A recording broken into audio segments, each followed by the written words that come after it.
আসসালামু আলাইকুম। ওয়ালাইকুম আসসালাম রহমতুল্লাহ। কি হয়েছে বাবা? একটা ক্ষতি হয়ে গেছে আব্বু। কি ক্ষতি? এই দেখেন।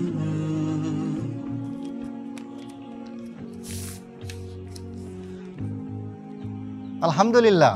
হ্যাঁ বাবা, আমি প্রমোশন পেয়েছি। আলহামদুলিল্লাহ। তবে মনে রাখবে, প্রমোশনের সাথে সাথে দায়িত্বটাও বেড়ে গেছে। সর্বদা সৎ থাকবে ইনশাআল্লাহ।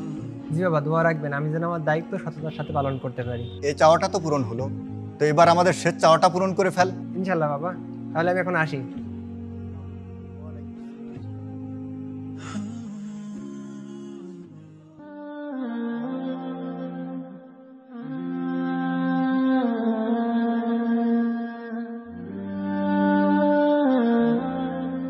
বন্ধু, তুই তো আমাদের পারিবারিক স্ট্যাটাস সবই ভালোভাবেই জানিস।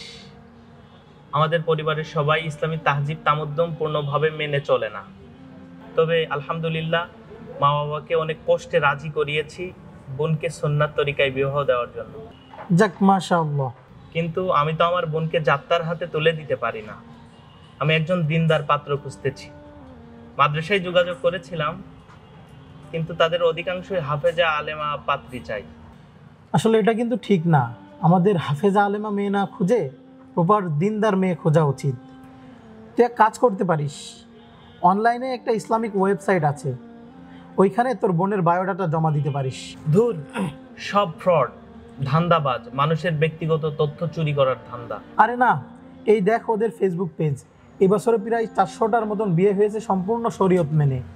তুই দেখ একটু, ওদের রিভিউ অনেক সুন্দর। তাই তো। সেটাই তো বলছি। তুই ব্রাউজারে গিয়ে ordhekdin.com লিখে সার্চ দে, দেখবি ওয়েবসাইট চলে আসবে। ওইখানে তোর বায়োডাটা জমা না দিয়েও তুই আশেপাশের পাত্রের সন্ধান পাবি। পছন্দ হলে তুই সরাসরি যোগাযোগও করতে পারবি। আচ্ছা ঠিক আছে, আমি একটু যাচাই বাছাই করে দেখি।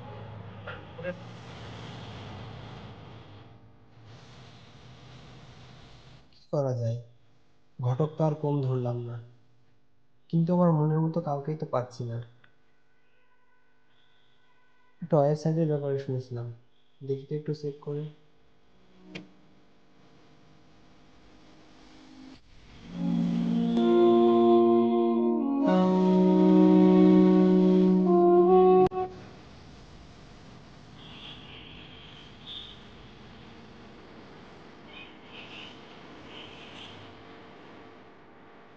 আসসালামু আলাইকুম রহমতুল্লাহ। ওয়ালাইকুম আসসালাম রহমতুল্লাহ। কে বলছিলেন ভাই? জি, আমি আরমান বলছিলাম। ordhekdin.com থেকে আপনাদের নাম্বারটি দেওয়া হয়েছে। আপনি কি আয়েশার ভাই বলছিলেন? জি ভাই, বলছিলাম। ভাই, আপনার বোনের বায়োডাটা আমাদের কাছে খুব ভালো লেগেছে। আলহামদুলিল্লাহ। আপনাদের বাসা কোথায় ভাই? পোড়াহাটি বাজার থেকে একটু ভিতরে, উত্তর দিকে। আমাদের বাসা রূপদিয়া নগর মোড়। আপনি সময় করে আসেন, সরাসরি কথা হবে ইনশাআল্লাহ। জি ইনশাআল্লাহ। কবে আসা যেতে পারে? আপনি চাইলে এই শুক্রবারেই আসতে পারেন, আমাদের কোনো সমস্যা হবে না ইনশাআল্লাহ। ঠিক আছে ভাইজান, তাহলে জুম্মার নামাজের পরে দেখা হচ্ছে ইনশাআল্লাহ। আচ্ছা ভাইয়া, আপনারা কতজন আসবেন এটা জানালে ভালো হতো।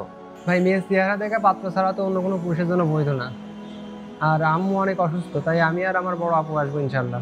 আচ্ছা ঠিক আছে ভাই, বারাকাল্লাহু ফি হায়াতিক। আসসালামু আলাইকুম। ওয়ালাইকুম আসসালাম ওয়া রাহমাতুল্লাহ।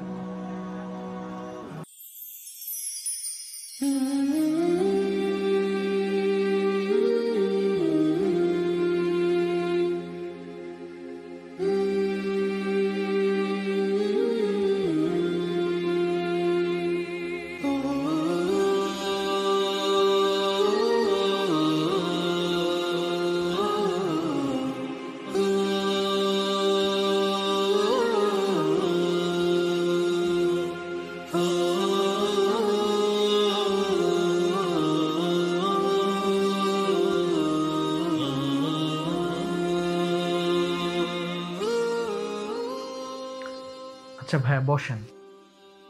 ঠিক আছে ভাই। আর কিছু জানার থাকলে আমাকে জিজ্ঞাসা করতে পারেন। আরে না না ভাই, আপনাদের বোন তো মাশাআল্লাহ সব দিক থেকে অনেক সুন্দর। তার দিনের প্রতি মহব্বত আমার কাছে খুবই ভালো লেগেছে। আলহামদুলিল্লাহ। তাহলে কি আজকেই বিবাহের ডেটটা ফাইনাল করে যাবেন? আপনারা আমাদেরকে মেহমানদের সুযোগ দিবেন না? না ভাই, আমাদের যা খোঁজ খবর নেওয়ার তো আগেই হয়ে গেছে। আপনারা রাজি থাকলে ইনশাল্লাহ আজকেই বিয়ের ডেট ফাইনাল করা যেতে পারে। আচ্ছা তাই নাকি? আলহামদুলিল্লাহ, এটা তো ভালো সংবাদ। আপনাদের কোনো চাওয়া পাওয়া থাকলে বলতে পারেন। হ্যাঁ, নাউজুবিল্লাহ, কিতে বলেন ভাই আপনি? না মনে করেন বাইক বা ফার্নিচার কোনো কিছু যদি লাগে নির্দ্বিধায় বলতে পারেন, কোনো সমস্যা হবে না ইনশাআল্লাহ। আল্লাহ তাআলা আমাদেরকে যথেষ্ট সামর্থ্য দিয়েছেন। ভাই, এ সবই তো যৌতুকের পর্যায়ভুক্ত, আর ইসলামে তো যৌতুক সম্পূর্ণরূপে হারাম। আমি কোনো রূপ যৌতুক নিতে আগ্রহী না। মাশাআল্লাহ, আপনার চিন্তা ভাবনা খুবই ভালো লাগলো। কথাবার্তা তো সবই ফাইনাল হয়েই গেল, এখন কথা হচ্ছে আপনি দেনমোহর কত দিতে পারবেন? ভাই, দেনমোহর বাদেও তো বিবাহে আনুষঙ্গিক আরও অনেক খরচ পেয়েছে। আমার কাছে মনে হয় ৭৮,০০০ টাকা হলে ভালো হয়। আমার কোনো সমস্যা হবে না ইনশাআল্লাহ। জি ঠিক আছে, আলহামদুলিল্লাহ। আপনি তো আলহামদুলিল্লাহ বলছেন, দেখেন আপনার বোন এতে রাজি হয় কিনা। না সমস্যা নাই, আমার বোন তো আমাকে আগে থেকেই বলে রেখেছে পাত্র যদি ১ টাকা দেওয়ার সামর্থ্য রাখে তাহলে ১ টাকাই চূড়ান্ত। মাশাআল্লাহ, কত উত্তম কথা। জি, দেনমোহর হলো পাত্রপাত্রীর ব্যক্তিগত বিষয়, এইখানে কারোর ইন্টারফেয়ার করার আসলে সুযোগ নাই। ঠিকই বলেছেন, ৫ লক্ষ টাকা দেনমোহর ধার্য করে তা না আদায় করার মাঝে কোনো কল্যাণ নেই, তার থেকে বরং ওই ১ টাকা